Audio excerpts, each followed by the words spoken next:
Hey guys, it's Dr. Pete. I'm out on my back porch on a beautiful, beautiful Monday afternoon. Today's topic is happiness. We're going to talk about how to get that to happen in your life. Roll the intro.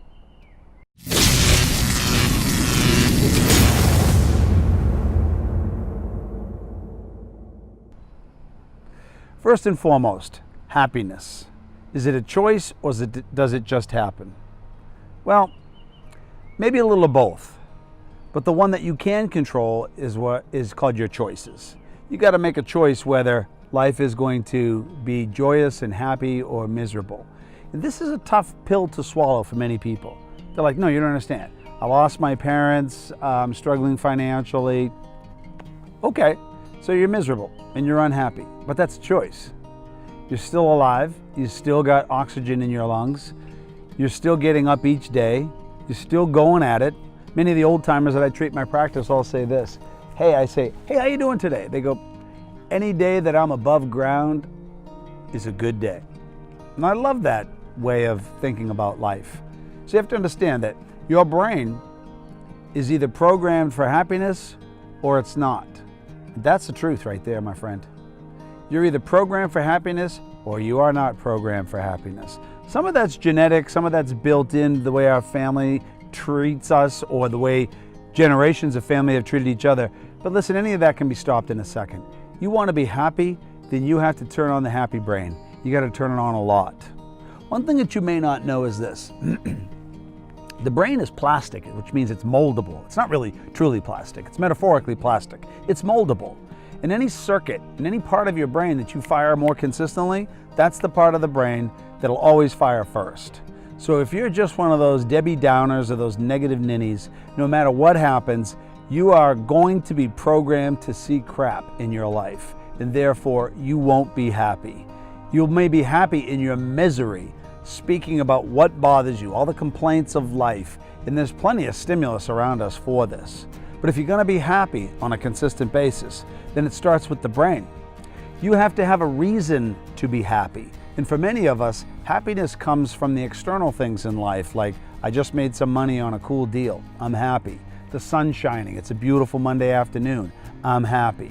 My wife and kids are still in love with their dad, I'm happy. Now those are all reasons to be happy, but if they become the core of what you are, then what you do is you become connected to events and circumstances around you. And if those circumstances and events aren't very good, guess what?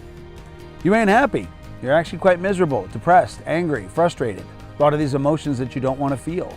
So I think that this is an important thing that I want to share with you, is that because the brain becomes stimulated in such a way that it creates your response to the world, then why don't you tell the world the way you want to see it?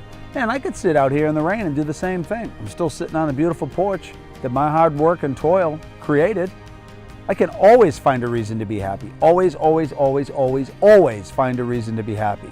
But if you're that one person at home who always finds a way to be happy, then what you're doing is you're creating connections in this plastic brain that I mentioned a second ago. That the brain is moldable. And so it starts off as a blank canvas, and then it slowly gets painted by your mother, your father, your aunts, your uncles, your friends, the clergy, your teachers at school, your coaches, your spouses. Everybody's remolding that brain over time. Why don't you get in control of that brain and decide now that I'm going to be happy, that I'm going to spend the rest of my life looking for the silver lining in the crappiest of situations. And if you become somebody who does this consistently, your brain molds to that. So that your first knee-jerk response to anything in life is, how do I find the goodness? How do I find the goodness? And what happens is that people like that. They'll actually resonate around you to be part of that. And in time, your happiness is spilling onto others. And in your difficult, struggling moments, they return it back to you. Life just gets better. Is it happy or is it sad? Are you elated or are you depressed? These are choices. I don't care what you say. I've been doing neurology now, treating patients, neurological conditions for years and years and years.